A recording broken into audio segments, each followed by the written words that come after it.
요한복음 12장 1절부터 8절까지의 말씀을 같이 읽었습니다. 나사로가 살아나고, 요한복음 11장에서 나사로가 살아나고, 마리아와 마르다, 마르다와 마리아라고 이야기하죠. 언니 마르다, 동생 마리아. 그 이야기가 11장에 나옵니다. 그리고 오늘 우리가 읽은 본문에서 베단이란 곳에서 잔치가 있었는데 예수님을 위하여, 우리 12장 2절에 보면은 예수를 위하여 잔치를 열었더니 이런 구절이 있습니다. 그래서 아마 추측해 본다면, 그리고 실제 성경 구절에서도 헬라어 성경을 보면, 헬라어 성경에서는 12장 1절 처음 시작할 때 그리고 나서 이런 표현이 있습니다. 근데 앞에 11장에서 예수님께서 나는 부활이요 생명이니 이런 말씀을 하시고요. 그리고 나사로에게, 죽은 나사로가 그렇게 무덤에 갇혀 있을 때, 무덤에 묻혀 있을 때, 그 동생이 이미 시체에서 냄새가 나기 시작했습니다. 그렇게 얘기했을 때 예수님께서 그렇게 말씀하시죠. 하늘을 보고 그렇게 하나님께서, 내가 아버지께서 나를 보내신 것을 이들에게 알게 하여 주시옵소서. 그렇게 말씀하시면서 나사로야 나오너라, 그 유명한 그 말씀을 하십니다. 그리고 나사로가 퉁퉁퉁 거리면서 나왔다 그러죠. 성경 구절 그대로 해석하면 퉁퉁퉁 거리고 나온 겁니다. 왜냐하면 묶여서 나오니까. 이렇게 온몸에 묶여있는 채로 나왔으니까요. 풀어져 나왔다는 게 아니라 묶여있는 채로 나왔기 때문에 나중에 수건을 떼주시죠. 그러니까 그렇게 추측하기도 합니다. 그런데 그렇게 나사로가 나오고, 그 살아난 나사로를 보고, 다시 산 나사로를 보고 사람들이 놀라고, 그로 인하여 많은 유대인들이 그를 믿게 되었고, 예수를 믿게 되었고, 예수를 쫓게 되었고, 거기에 대하여 대제사장들이, 서기관들이, 바리새인들이 못마땅히 여기는 거죠. 그리고 뭔가 좀 우리 지금 표현하면은 저거 잘못된 신앙인데, 저 사람이 말하는 거, 저 예수라는 사람이 전하는 거, 하는 행동들, 이런 거 보면 우리의 종교를, 우리의 바른 신앙을, 정통의 신앙을 훼손하는 자인데, 하나님을 욕되게 하는 자인데 하나님의 이름으로 저런 일을 하는 것 같네. 이 백성들을 구해야 돼. 저 사람을 쳐야 돼. 그래서 앞에 우리가 읽지 않았지만 11장 마지막에는 대제사장이라고 얘기하는 가야바가 많은 사람을 위하여 한 사람을 죽이는 것은 괜찮은 거다. 그렇게 할 때도 있다. 그렇게 얘기를 합니다. 그리고 예수를 잡으려고 하나, 예수께서 그 베다니에서 에브라임 쪽으로 피하셨다, 이런 얘기가 나오고요. 예수를 잡지 못하자 그 잡으려고 하는 계획을 했던 자들이 이제 6월절이 가까이 오니까 많은 유대 백성들이, 이스라엘 백성들이 예루살렘 성전에 이제 제사하기 위하여 오겠죠. 그러니까 그때 올 때 예수를 잡자, 그렇게 모의하는 장면이 나옵니다. 그리고 나서 베다니에서 이런 표현이 나오는 거죠. 그러니까 앞에 11장과 지금 우리가 읽은 12장은 아주 긴밀하게 연결되어 있고 연속된 사건으로 이해하는 게 아마 가장 자연스러울 것입니다. 그래서 그렇게 살아난 나사로를 보고 또 그를 살리신 예수를 위한 잔치를 열었던 거죠. 그게 마태복음과 마가복음에서는 나병 환자 시몬의 집 이렇게 나오고, 누가 잔치를 열었는지, 누가 이렇게 발을 부었는지 마태복음과 마가복음에서는 이야기되지 않습니다. 그러나 보통 교회 전통에 따르면 아주 가장 우세한 해석은 마태복음 26장과 마가복음 14장과 지금 요한복음 12장에 향유를 붓는 여인은 마리아다. 그리고 누가복음 7장에 향유를 붓는 여인은 막달라 마리아다. 다른 여성이다. 이렇게 일단 기본적으로 구분하고, 마태와 마가와 누가 이야기는 한 이야기고, 누가 이야기는 다른 이야기다. 이렇게 크게 구분을 합니다. 근데 마태와 마가에서는 머리에 향유를 붓는다고 나와요. 가장 큰 차이점 얘기하면은. 요한복음에서는 발에 부었다고 나오고요. 마태복음에서는 6월절 이틀 전이라고 얘기 나오고요. 요한복음에서는 6월절 엿새 전이라고 나오고요. 헷갈리죠? 근데 대부분의 이야기할 때 마태와 마가는 시간 순서보다는 주제별로 이렇게 짜여져 있다고 보통 더 얘기합니다. 그래서 오히려 요한복음도 그렇지만 예수님의 그 우리도 지금 부활 사순절 이렇게 해가지고 다음 주에 이제 고난주간 이렇게 지나면서 부활절이 다가오죠.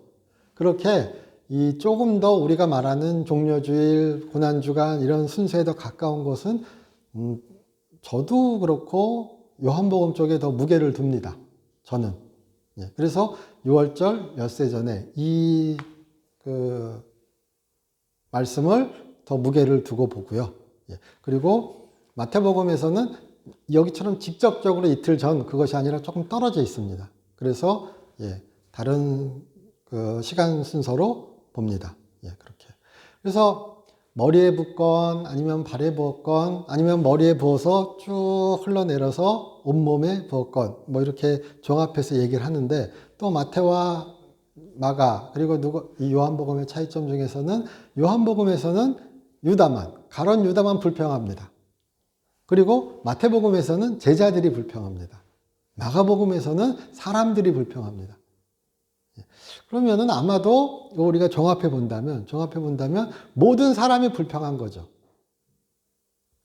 그렇게 사람이 살아났고, 그렇게 예수님이 하나님이 보내신 잔거를 증거되었고, 이렇게 죽은 자가 살아났고, 이렇게 기쁜 일이 발생했는데, 그것을 축하하는 잔치에서 그렇게 향유를 부었을 때, 값비싼 향유라고 말하는 순수한 나들을 부었을 때 대부분의 사람은 아마도 그것을 부정적으로 보았겠구나 하고 생각해 볼 수 있는 거죠. 요한복음에서는 대표적으로 유다를 얘기하고 마태는 제자를, 마가는 사람들을 이야기하였지만요. 그런데 아마 그런 이야기는 우리가 또 다르게 생각하면요. 지금 시절에도 한편으로는 씁쓸하게 인정할 수밖에 없는 이야기이기도 합니다. 우리가 높게 세워진, 특히나 우리 요즘 한국 상황에서 서양도 비슷해요. 서양도 비슷한데 제가 책을 읽어봐도요. 높게 세워진 교회 건물 보면 뭐 생각하죠? 저거 세우느니 어려운 사람 도와줘야지. 저희 교회는 안 그러나요? 너무 당연한 얘기죠. 그래서 교회 건물 막 크게 짓고 이것이 자랑이 아니라 요즘 세상에는 표현이 좀 오해를 살 수도 있을 수도 있겠습니다. 그러나 조금 더 환영받고 조금 더 인정받고 오히려 더 그렇게 귀하게 취급받는 모습은 교회 건물 없이 예배당 빌려서 그렇게 예배하고 그리고 구제 사업, 복음 사업 이렇게 그 선교 사업을 하는 교회가 훨씬 더 진솔한 교회요, 예수의 모습을 보이는 교회요, 제대로 된 교회라고 생각되어집니다. 판단되어집니다. 그리고 그것을 거의 부정하지 않습니다. 큰 교회 건물, 비주에 지어진 교회 이런 거 보면은 저 은행에 돈 내지 말고 그 이자 돈으로 다른 사업하면 되는데 왜 굳이 교회 건물 그렇게 크게 올려가지고 저게 자본주의지 이렇게 생각하거든요.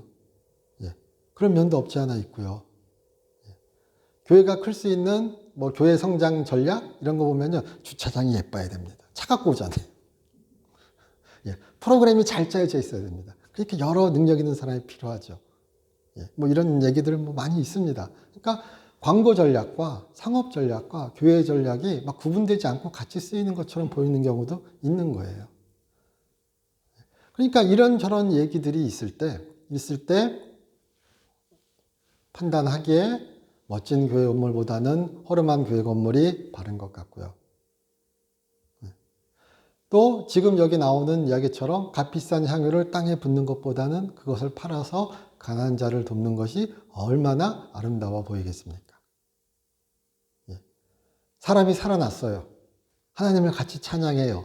찬양하는 방법은 여러 가지가 있는데 굳이 하나님을 찬양할 때 지금 여기서 우리는 요한복음 상에서는 유다의 이야기지만 아마 속으로 다른 사람들도 생각했을 때 땅에 그렇게 버리느니 몸에 그렇게 한번 향유 쏟고 버리느니 아니 그거 팔아서 그거를 돈으로 바꿔서 어려운 사람을 도와줬으면 얼마나 더 하나님께 영광이었겠어요. 안 그럴까요? 그냥 붓느니 한 번의 기념으로 붙는 것보다야 진짜 한번 생각해 보세요. 오늘 우리 여기 본문에 물론 그런 표현이 아주 명확하게 나옵니다. 유다는 도둑이었다. 그리고 그가 돈깨를 맡은 자였는데 그 돈깨 그리고 그는 도둑이었고 가난한 자를 도울 생각이 없었다. 아주 명확하게 구분합니다. 좀 그런 생각도 해봅니다. 오죽하면 이런 표현을 썼을까요? 그만큼 이 300데나리온으로 팔아서 강한 자를 돕는다는 그 이야기는 파괴력이 강한 이야기인 거예요. 그리고 성경의 진리와 또한 상통하는 이야기인 거예요. 이스라엘 백성들이 애굽에서 탈출하여서 시내산에서 율법을 받고 그들에게 그렇게 여러 하나님께 모세를 통하여 이야기를 받을 때 아주 가장 대표적인 구절로 신명기 15장 11절 있습니다. 이 땅에서는 가난한 자가 없어지지 않을 것이니 너희는 형제들에게 그리고 궁핍한 자들에게 이 손을 펼쳐줘라. 그들을 도와줘라. 이런 표현이 나옵니다. 그리고 잠언 19장 17절 잠언 19장 17절에는 가난한 자를 불쌍히 여기는 것은 하나님께 꾸어주는 것이니 하나님이 그 선행을 갚으실 것이다. 그렇게 말씀하세요. 성경에 그런 얘기들이 엄청나게 많이 나옵니다. 그리고 예수께서도 부자 관리에게 부자 청년을 만났을 때 제가 어떻게 하면 영생을 얻을 수 있겠습니까? 이렇게 얘기했을 때 너희 가진 것을 다 팔아서 가난한 자를 도우라. 그럼 네가 영생을 얻을 것이다. 우리가 막 그 해석을 막 피하려고 저도 막 피하려고 노력하기 위해서 많은 이야기를 하지만 그에게는 그렇게 얘기하셨거든요. 그리고 삭개오가 내 재산의 반을 가난한 자를 위해 쓰겠습니다. 그리고 내가 알게 모르게 지은 죄가 있다면 그것의 4배를 보상하겠습니다. 그렇게 얘기했을 때 예수께서 말씀하시죠. 이 집에 천국이 이르렀다고요. 이 집안에.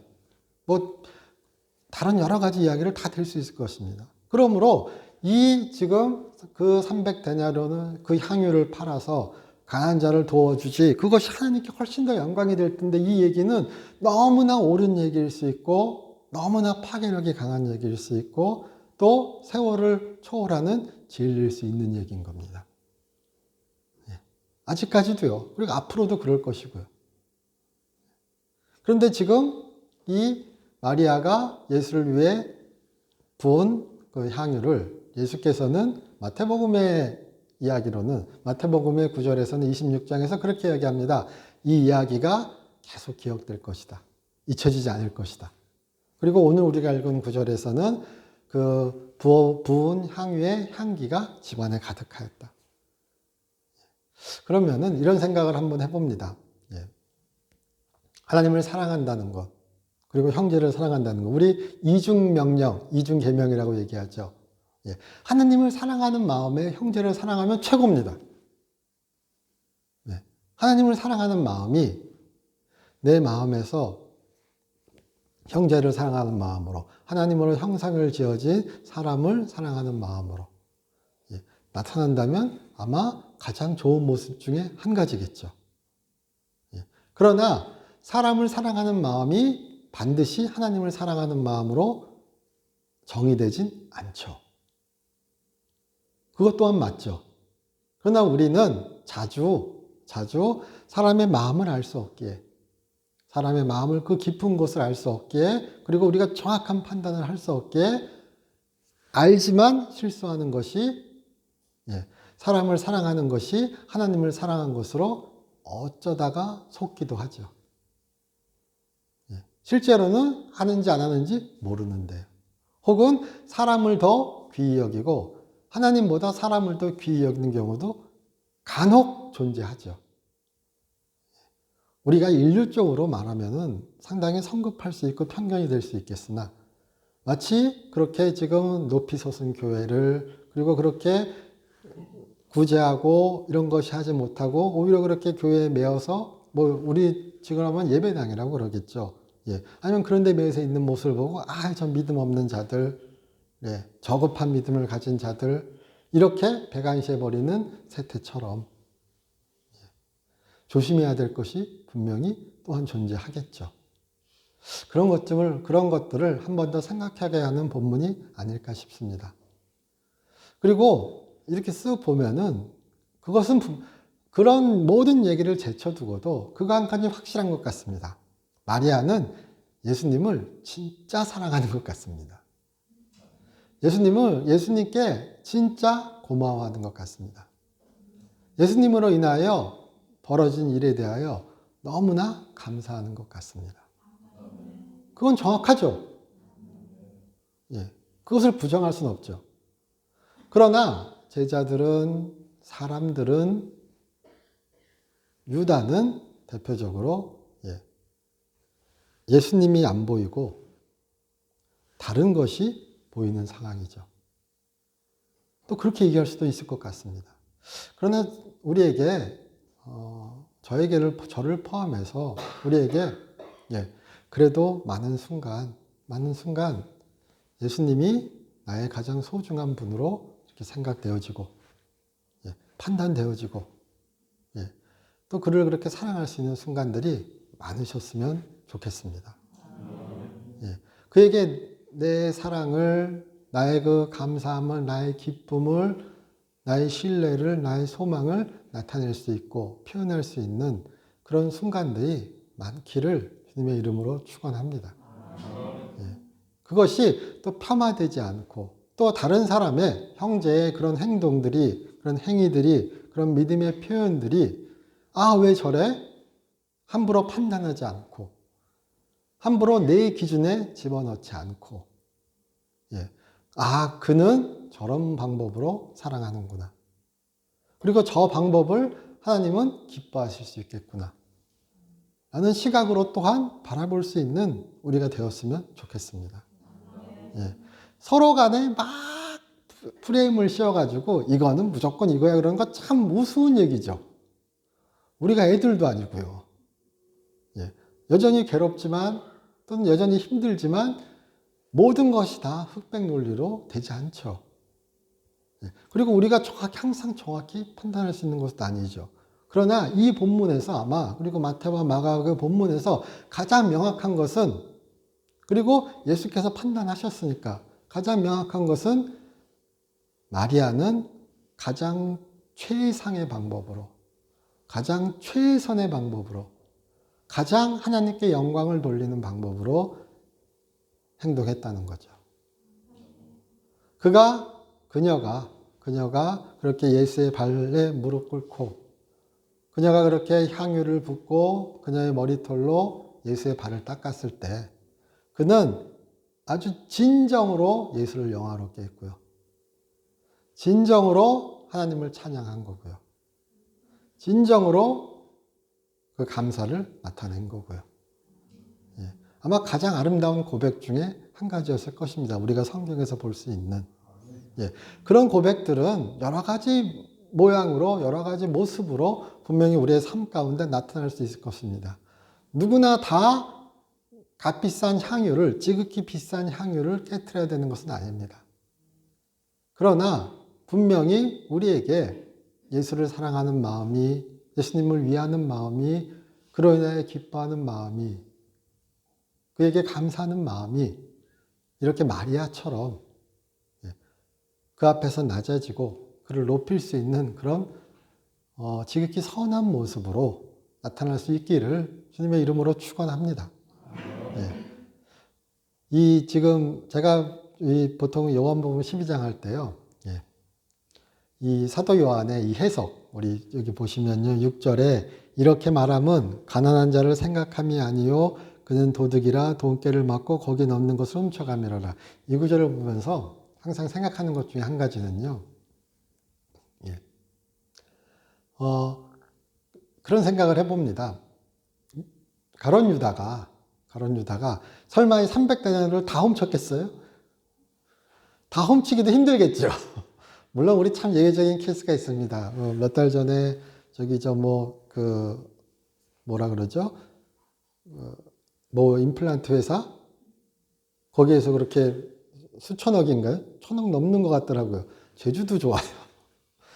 그렇게 회계부정을 저질렀던 사건도 있지만, 저는 참 신기한 게, 예수님이랑 다니면서 훔쳐요. 그런 생각 안 해보셨어요? 얼마나 간이 크면, 얼마나 예수님이 예수님으로 안 보였으면. 자, 한번 생각해 보세요. 선지자예요. 예수님이 메시아가 아니더라도요. 3년간, 이게 거의 마지막이죠. 3년 반의 공생의 기간에서 거의 십자가에서 죽으시기 일주일 전이에요. 그럼 언제 그가 훔치기 시작했는지 모르겠습니다. 그리고 언제 그가 그렇게 돌변했는지도 솔직히 모릅니다. 그러나 그렇게 능력 가운데 그렇게 하나님을 나타내고 말씀을 전하고 선포하고 증거하는 예수와 함께 산전, 수전, 공중전 다 겪은 유다가 회개부정을 한다? 엄청 신기하지 않으세요? 우리 성경에는 안 나와 있지만 그가 그렇게 드러내신 숨기고 있는 사실들, 다른 여러 가지 이야기들 엄청나게 많았다고 생각해 볼 수도 있지 않을까요? 아니면 예수님이 일부러 눈 감아 주셨게요. 오늘 여기 본문처럼 말씀 안 하시잖아요. 나중에 사도 요한이 보니 그는 예수를 배신한 자였고, 그리고 이 성경을 쓸 때 아마도 성령께서 감동을 주셔서 그 지혜의 영을 주셔서 그가 그런 마음을 했을 것이라고 우리에게 이야기해 주는 것이겠죠. 그 당시엔 전혀 몰랐겠죠. 오히려 유다의 의견에 엄청나게 동조했겠죠. 그를 믿었겠죠. 그리고 생각해보면 유다는 그런 예수의 사랑을, 예수의 신임을 이용했던 사람이죠. 생각해보시면 다 아는 사람, 다 아는 것 같은 사람이 옆에 있는데 그를 속여요. 엄청나게 대담한 사람이죠. 담대한 사람이죠. 자기 이념에, 자기 욕심에 사람이 한번 눈 감아보면 얼마나 어리석은 행동을 할 수 있는지 보여주는 사람이기도 하죠. 그리고 또 다르게 생각해 보면요. 이게 너무나 공리주의, 우리 참 공리주의 괜찮은 이론입니다. 제가 아는 건 솔직히 최대 다수의 최대 행복밖에 없습니다.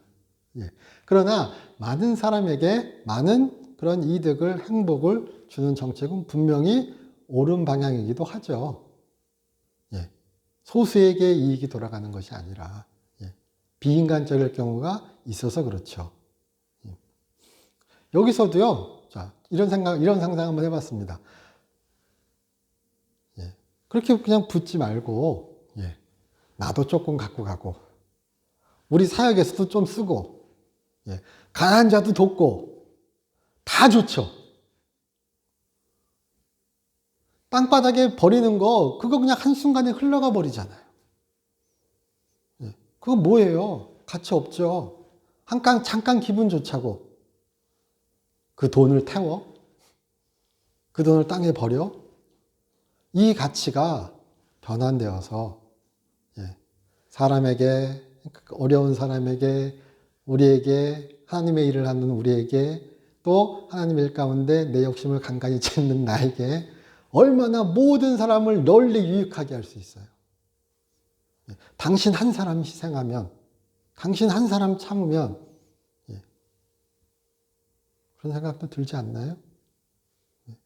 저는 참 이 구절이 왜 들어갔는지 너무 절실히 느낍니다. 우리로서 엄청나게 번민하게 할 구절 같거든요. 유다는 도둑이었더라. 유일하게 요 한 부분만 얘기해 줍니다. 그러나 그 도둑의 증언이, 도둑의 이야기가 너무나 파괴적이었던 거죠. 마음을 모르니까요. 행동으로만 판별하니까요. 그리고 그런 모습은 곧잘 포장되기도 하고 곧장 이용되기도 하니까요. 위선을 알아낸다는 것은 참 쉽지 않죠. 우리가 미루어 짐작할 따름이죠. 바리새인들 위선적이다. 예수님이 왜 그렇게 경악하셨을까요? 바리새인들의 위선이거든요. 아마 결정적인 이유 중에 한 가지는 바리새인들의 위선일 겁니다. 그리고 아마 지금 우리의 위선일 겁니다. 우리 다 포함했어요. 저도 그렇고요. 누구나 거의 정중의 차이는 있지만 어느 정도 위선적이죠. 그러나 얼마나 솔직할 수 있는지, 얼마나 정직할 수 있는지, 얼마나 그렇게 하나님을 사랑하는 모습이 좀 가치 있는 모습을 나타낼 수 있는지 우리가 한 번쯤 생각해 볼 수 있는 시간이 우리에게 있었으면 좋겠습니다. 마치 이것은 그런 겁니다. 유다 이야기, 그리고 그 제자들의 이야기, 사람들의 이야기는 어떻게 보면요. 예수를 덜 사랑하는 것이기도 하지만 반드시 가난한 자를 돕는 것이 더 귀중하고 더 소중하고 그것이 하나님을 사랑하는 것이기 때문에 분명히 그렇게 성경은 얘기하니까요. 하나님의 사자인 예수에게 쓰는 것보다 더 많은 하나님의 사랑하는 백성인 사람들을 위해 쓰는 것이 너무나 하나님을 기쁘게 하는 것이다. 이게 얼마나 강력한 얘기예요. 이거 함부로 뒤집기 엄청 힘들어요. 너무 강력한 이야기입니다. 그러나 예수님은 여기서 뒤집으시죠. 그것 또한 우리가 한번 생각해 보았으면 좋겠습니다. 그리고 값비싼 향유, 항상 이 얘기할 때 저도 한면으로 그렇지만요. 값비싼 향유가 중요하다? 아니요. 값비싼 향유가 내가 예수를 생각할 때 이 값비싼 향유는 값비싼 게 아닌 게 중요한 거예요. 유다에게는, 제자들에게는, 사람들에게는 그게 300데나리온이에요. 그러나 마리아에게는 발에 부을 향유예요. 내가 머리로 그를 닦아야 될 존재예요. 그런 예수에 대한 판단이, 예수에 대한 가치 평가가 값비싼 향유에 대한 상대화가 마리아에게는 있었던 것이고 유다에게는, 제자들에게는, 사람들에게는 부족했던 거죠. 또 그렇게도 볼 수 있지 않을까 싶습니다. 주 예수보다 더 귀한 것은 없네. 이 찬양 참 좋아하시죠? 그리고 눈물 흘리면서 찬양하실 때도 있죠. 그런데 주 예수보다 좋은 게 너무 많습니다. 머리로만, 가슴으로만 주 예수가 가장 좋습니다. 그러나 삶의 많은 순간순간 예수님보다 소중한 게, 예수님보다 귀한 게, 아니면 예수님만큼 귀한 게 많습니다. 우리 그 부정하기 힘듭니다. 정죄하는 것이 아니라, 그러나 우리가 현명하게 판단할 수 있고, 하나님께서 기뻐하시는 방향으로 판단할 수 있는 또 우리가 될 수 있기를 주님의 이름으로 축원합니다. 살아난다는 것. 이 앞에 이야기와 항상 붙여 생각해야 되는데요. 그렇게 나사로가 살아났다는 것. 예수가 하나님의 부활이요 생명이라는 것. 우리의 부활이요 생명이라는 이 이야기가 강력하게 연결되어 있습니다. 그러나 예수를 보지 않는 사람, 예수를 부정하는 사람에게 그는 하나님을 욕되게 하는 자요. 여기서 우리 이 본문에, 오늘 읽은 본문의 앞뒤는 예수를 죽일 모의를 하고 나사로를 죽일 모의를 하는 장면으로 이렇게 싹 감싸져 있습니다. 앞에는 예수를 죽여야 되겠다. 뒤에는 증거인 나사로를 없애야 되겠다. 그러나 바른 사람이라면, 상식적이라면 예수를 통해서, 그리고 예수가 하신 그 일을 통하여 하나님을 볼 수 있겠고 그를 사랑하지 않을 수 없겠죠. 우리에게도 그런 일들이 가득하시기를 주님의 이름으로 축원합니다. 제가 책을 이렇게 보다 보면은 좀 다른 얘기 같으나 그런 얘기 참 많습니다. 표적을 근거로 한 신앙보다는 말씀을 근거로 한 신앙이 좋다. 좋다는 제가 좀 순화된 표현이고 우월하다. 표적을 근거로 한 신앙은 좀 흔들림이 많고 말씀을 근거로 한 신앙은 흔들림이 적다. 이런 뉘앙스의 이야기들이 참 많습니다. 그러면서 성경 이야기 잔뜩 얘기합니다. 뭐 성경에는 신약 성경에도 그렇고 뭐 요한복음 2장도 그렇고요. 요한복음 2장만 보셔도 그렇게 그들이 믿었으나 제대로 된 믿음이 아니었다는 뉘앙스를 얘기하니까요. 그리고 우리 뒤에 우리가 읽지 않았지만 이렇게 쓱 보시면은 12장 9절 유대인의 큰 무리가 예수께서 여기 계신 줄 알고 오니 이는 예수만 보기 위함이 아니요 죽은 자 가운데 살리신 나사로도 보려 함이로라. 대제사장들이 나사로까지 죽이려고 모기하니 나사로 때문에 많은 유대인이 가서 예수를 믿음이로라. 앞에도 그런 구절이 있거든요. 많은 유대인들이 나사로 때문에 예수를 믿었다. 여기 어디에 부적절한 표현이 있어요? 물론 그 뒤에 그 믿은 유대인들이 예수를 십자가에 달라고 외치죠. 그래서 그럴까요? 한번 생각해 보세요. 사도행전 저는 보면요. 누가행전이라고 얘기하는 사도행전 보면은 말씀과 기자얘기가 끊임없이 반복되죠. 말씀과 표적을 나눌 수가 있어요? 나누기 힘들지 않으세요? 말씀으로 말씀으로 빚어진 신앙은 든든한 신앙이고, 표적으로 빚어진 신앙은 저급한 신앙이라고 참 우리는 쉽게 판단합니다. 가난한 자를 돕는 신앙은 고상한 신앙이고, 예배당을 세우는 신앙은 저급한 신앙이라고 얘기합니다. 전 똑같이 느껴져요. 논리의 과장일 수 있겠지만요.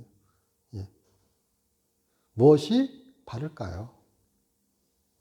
글쎄요. 지옥으로 가는 길은 선의로 표장돼 있대요. 그냥 많이 돌아다니는 얘기죠. 지옥으로 가는 길은 선의로 표장되어 있습니다. 바리새인들이 말했던 길이 그랬습니다. 그 당시에는 그것이 예수께서 말씀하셨죠. 지옥으로 맹인이 맹인을 인도한다고요. 그러나 그 길은 철저하게 선의로 포장된 길이었고요. 하나님의 뜻을 아주 명확하게 당시의 이론으로도 지키는 길이었을 것입니다. 그러나 그 길은 예수를 부정하는 길이었고요. 지옥의 급행열차를 타게 하는 길이었을 것입니다. 제가 막 가난한 자를 돕는 것을 부정하는 게 아닙니다. 그러나 우리가 하나님을 사랑하고 형제를 사랑했으면 좋겠습니다. 오해를 받을지라도요. 내가 형제를 사랑함이 하나님을 사랑하는 것을 나타낸다고 너무 자신하지 않았으면 좋겠습니다. 하나님을 사랑하는 믿음이 형제를 사랑하는 믿음으로 나타날 때가 가장 바른 믿음이요. 가장 순수한 믿음이요. 순전한 믿음이요. 아마 좋은 믿음 중에 한 가지일 겁니다. 그러나 내가 형제를 사랑하는 것이 내가 궁핍한 자를 불쌍히 여기는 것이 내가 하나님을 사랑하는 것을 반드시 보장하진 않죠. 하나님은 사랑이시다. 우리 이 표현 쓰죠. 그러나 사랑은 하나님이라는 표현은 쓰지 않습니다. 교회에서. 이거는 변질될 수 있거든요. 하나님은 사랑이십니다. 그러나 사랑은 하나님이 아닙니다.